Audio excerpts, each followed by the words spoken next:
கூலி படத்துல நாகார்ஜுனாவோட நடிப்பு எல்லாரையுமே பயங்கரமா இம்ப்ரெஸ் பண்ணியிருக்குன்னே சொல்லலாம். கிளாசிக்கான ஒரு வில்லனுக்கான எல்லா அம்சமும் பொருந்தின மாதிரி நாகார்ஜுனா நடிச்சிருந்தாரு. 90s கிட்ஸ்க்கு ரட்சகனா மட்டுமே தெரிஞ்ச நாகார்ஜுனா இன்னைக்கு 2K கிட்ஸ் வரைக்கும் சைமனா பரிச்சயமாயிருக்காரு. இவருக்கு 65 வயசு ஆகுது அப்படின்னு கூலி படத்தை பார்த்தா யாருமே நம்ப மாட்டாங்க. அந்த அளவுக்கு ஆளு பயங்கர ஃபிட்டா இருப்பாரு.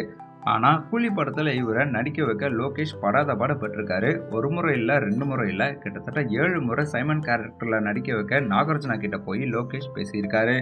நாகார்ஜுனா நடிக்க இதுல மறுப்பு தெரிவிச்சிருக்காரு. காரணம் என்னன்னா இவரோட நெகட்டிவ் ரோல் தான். அந்த ரோல்ல தன்னோட பேர குழந்தைங்க தன்னை பார்த்தா அந்த மாதிரியே அவங்க மனசுல தான் பதிஞ்சிருவேன் அப்படின்ட்டு இந்த கேரக்டர்ல நடிக்க மறுப்பு தெரிவிச்சிருக்காரு. சமீபத்தில் கூட பார்த்தோம்னா தோழா குபேர படத்துல நடிச்சிருந்தாரு. அதெல்லாம் கூட ஒரு மாதிரி பாசிட்டிவான ரோல் தான். அப்புறம் ஒரு வழியா பேசி நாகார்ஜுனாவை சைமன் கேரக்டர்ல நடிக்க வைக்க லோகேஷ் ஒத்துக்க வச்சிருக்காரு.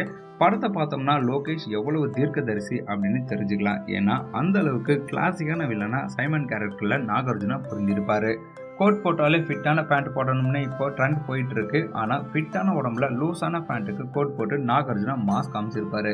இவரோட ட்ரெஸ் இப்போ தனி ட்ரெண்டாகவும் மாறி இருக்கு. கூலி படத்துல நாகார்ஜுனாவோட நடிப்பு உங்களுக்கு எந்த அளவுக்கு பிடிச்சிருந்துச்சு அப்படிங்கிறத கமெண்ட்ல மென்ஷன் பண்ணுங்க.